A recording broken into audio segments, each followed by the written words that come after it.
slow-mo. Oh, that's so cool. Yeah, it's gonna be a really That fun too. time. Amazing. Yeah, taking lives while music plays is gonna be a really big part of this film. Death is great. Hail Satan. What? So how What? does the movie end? Hey guys, my name's Dan, and today I'm Reactor Guardians of the Galaxy Volume 2 Pitch Meeting Revisited. Now, this is certainly the weakest out of the three Guardians movies, but not by much because there is a lot of fun to be had with it. So I'm very curious to see what sort of changes he'll make, and also very curious to see more of his behind-the-scenes stuff. Always very interesting to see his process and how he goes about all the things that he does. But before we get into it though, please do check out all these links I have for you here. Then go on over and support the Pitch Meeting channel and Ryan George's channel as well. All of those links will be down in the description. And lastly, the best way, the easiest way to support me is by going right below this video and clicking all those buttons down there, because I always let you see future reactions that I do, but also helps my channel to grow. And without any further ado, let's go. Hello, this is Ryan from the thing you're currently Hello, watching. Ryan. Please enjoy this pitch meeting for Got Good 2 that I made several Got Good years 2? ago. And then stick around after because I'm going to talk about it and stuff. While you're doing that, I'm going to Yay, drop stuff. a mantis. So A you have a mantis? Guardians of the Galaxy sequel script for me. Yes, sir, I do. So we're gonna start this one off with the Guardians fighting a giant space monster while Baby Groot stars in a Baby Groot toy commercial. I love it when movie scenes are also commercials. Yeah. I know you do. So why are they fighting a space monster? Well, these gold people called the Sovereign hired them to protect some batteries, and they said they couldn't risk losing any of their own people. Okay. But then Rocket steals some of the batteries, so they chase the Guardians with their fleet of remote-controlled spaceships. They have a fleet of remotely controlled spaceships? Yeah, pretty Yep. cool, right? Why didn't they use those to fight the space monster? What do you mean? Well, if their battle technology specifically designed to not put them in danger, why did they hire the Guardians in the first place? Fair Because point. that works. Anyway, then this dude Also Stakar works. tells Yondu that his funeral is gonna suck. Oh, so Yondu is gonna die? Oh, is it that predictable? Having a character tell another one about his funeral makes me feel like we're gonna see his funeral. We're gonna see his Yeah, funeral. not Well, ready at least for it he's either. not one of the most well-liked characters. Actually, by the end of the movie, people are gonna like him a lot. He's gonna have this thing where he says that he's Mary Poppins and stuff. Oh, Mary Poppins is tight. Oh, that sounded kind of weird. Yeah, As soon as I it- said that, it sounded a weird. little bit. Ugh. Yeah, So we're yeah. actually gonna kill off a well-liked character. That's kind of a first for us. Yeah, and it's really gonna come as a surprise because all the main characters in this movie are pretty much invincible. Oh, they are? Yeah, they're gonna survive so many things that nothing's gonna feel like a threat anymore. What kind of stuff are we talking here? Oh, just stuff like crashing their ships, smashing head first into rocks, getting crazy beams of whatever go through them, violently hitting trees, getting struck by monster tentacles, Ow. being swallowed, traveling through space at dangerous speeds, being Yep. literally next to an explosion, getting their ship shot thousands of times. That's a lot of Yes. stuff. Oh It yeah, is a it's lot gonna of feel stuff. like a cartoon. People like cartoons. Anyway, in this Cartoons are movie, we're great. gonna have Peter meet his dad, and he's a celestial being named Exposition. His name is Exposition? Oh, no, sorry, it's Ego. I got confused because 90% of his lines are exposition. Wow. Yeah, so he brings them to his planet, which he is, and then he shows them a PowerPoint presentation explaining that he banged Peter's mom. That's kind of weird. Super Little weird. bit. So most of the Guardians are gonna hang out on Ego for a good chunk of the movie. What are they gonna do there? Not much. Huh. But there is this character, Mantis, who's like Ego's servant, and she's like, I have to tell you guys something about Ego, and it's really bad. Oh, that's exciting. Yeah, but then she's not gonna tell them for like 30 minutes of screen time. Wow, really stretching this out, aren't you? Yeah, a little I am. bit. So what else happens in the movie? Well, I also split up the Guardians so I could stretch it out even more. Smart. So Rocket and Groot and Yondu are being held prisoners by the Ravagers, and then Yondu is gonna murder them all with his arrow. The people that were his allies like 2 days prior? Right. Yeah. Oh, that's so dark. No, there's gonna be cool Very. music playing and it's gonna be slow-mo. Oh, that's so cool. Yeah, it's gonna be a really That fun too. time. Amazing. Yeah, taking lives while music plays is gonna be a really big part of this film. Death is great. Hail Satan. What? So how What? does the movie end? Well, Ego is gonna show Peter another PowerPoint presentation about how he banged a bunch of aliens. Kind of inappropriate. Yeah, and then Mantis is gonna reveal that he's been killing all his children because they didn't hold the celestial gene. So she's kind of complicit in that, because clearly she knew it was wrong to be killing kids. Yeah, for sure, but I think people are gonna like her anyway. It's gonna be tough to get people to like a character that's complicit in wide-scale child murders. Actually, gonna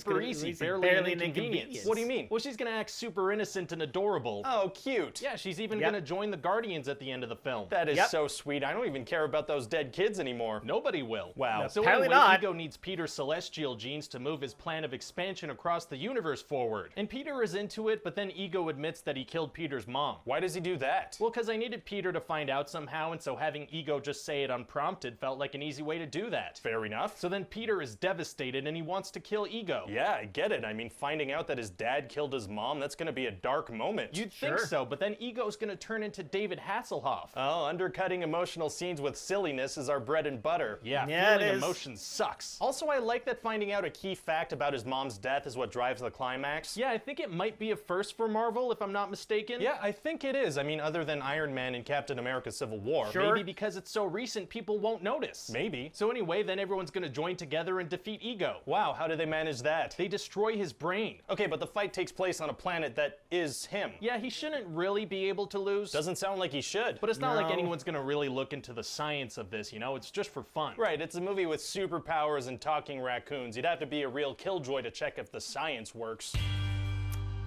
Yeah, that was a thing that happened.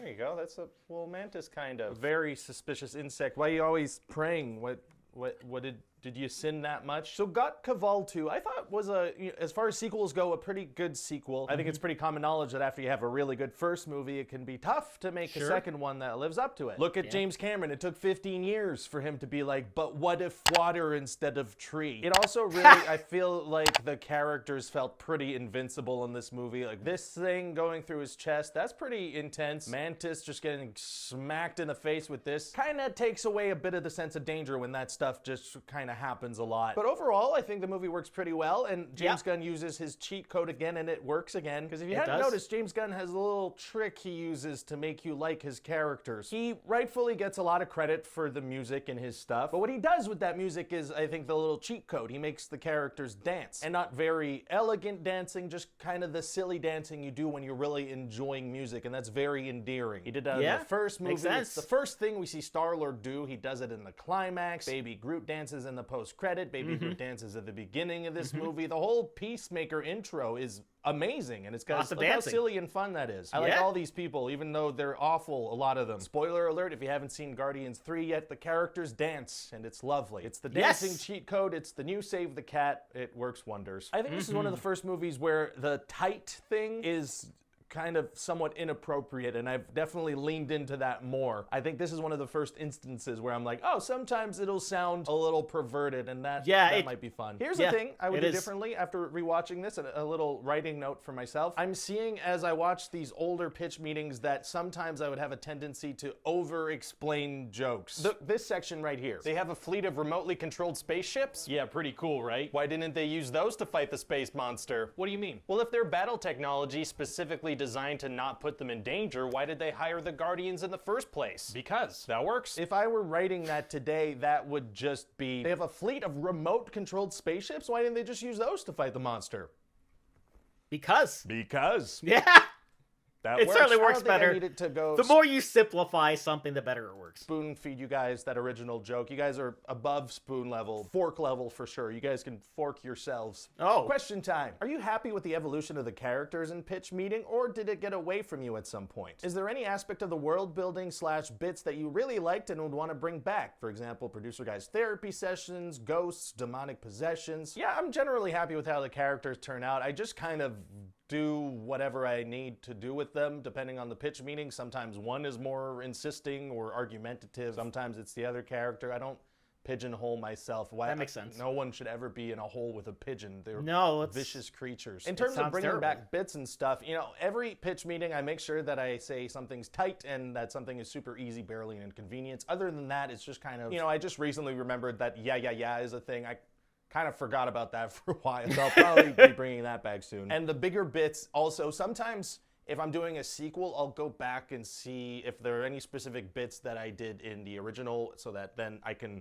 build off of them. Like in some of them, there's bits about buying Canada. Nothing's really shelved, and there's nothing that I'm really like, oh, I can't wait to bring that back. It's really just, I'm free to Whatever spread works. my wings like a pigeon. Do you get recognized out in public? I do, and a funny thing that they don't tell you about when you start getting recognized in public is that it makes you a little paranoid. Not necessarily in a negative way of like, oh my God, they're out to get me. But as human beings, when you're walking down the street, you often just like, you scan someone's face. I think it's a natural thing to do. But now sometimes if someone is looking at me, I have to do extra calculations of, does this person know pitch meetings or my own channel? Or did I go to elementary school with them? Or is my nose bleeding and they're like, you know, it's just an extra layer. But everyone I've ever met out on the street who has recognized me has been very, very nice. So if you do come up to me on the street, if my face is like That's not because I'm freaked out. It's because I'm analyzing whether I went to elementary school with you. Ryan, can you start putting random things on that green screen behind you? Maybe different characters from the Ryanverse just waving or peeking in on us?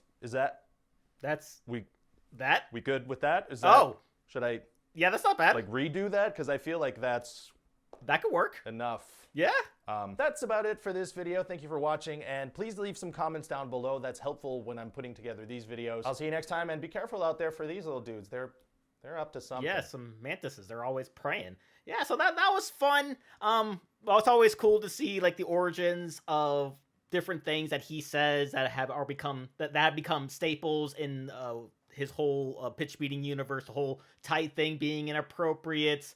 I was kind of waiting to see where that thing started, because like the more you lean into that, like I feel like the funnier it can be. It could certainly go into like more like serious movies, and when he goes to talk about them, he could throw that little bit in there to make that a little bit funny, because it's not something that's supposed to be tight. It's not supposed to sound right in the moment, so it can sort of liven things up, loosen things up, so to say. So yeah, that was a lot of fun. Always enjoy these revisits, and I can't wait to look forward to more. I'm not sure what is next as far as his pitch meetings are concerned, because normally when he does a revisit, it's a pretty good indicator what he's going to be covering next. Like when he did the revisit for the first Guardians, the next week was Guardians 3 and all sorts of other stuff as well. So that's going to do it for me here. Comment down below. Let me know what you thought about this revisit. Please leave a like if you enjoyed to check out all of these links before you go. And lastly, and most importantly, I want to give a huge shout out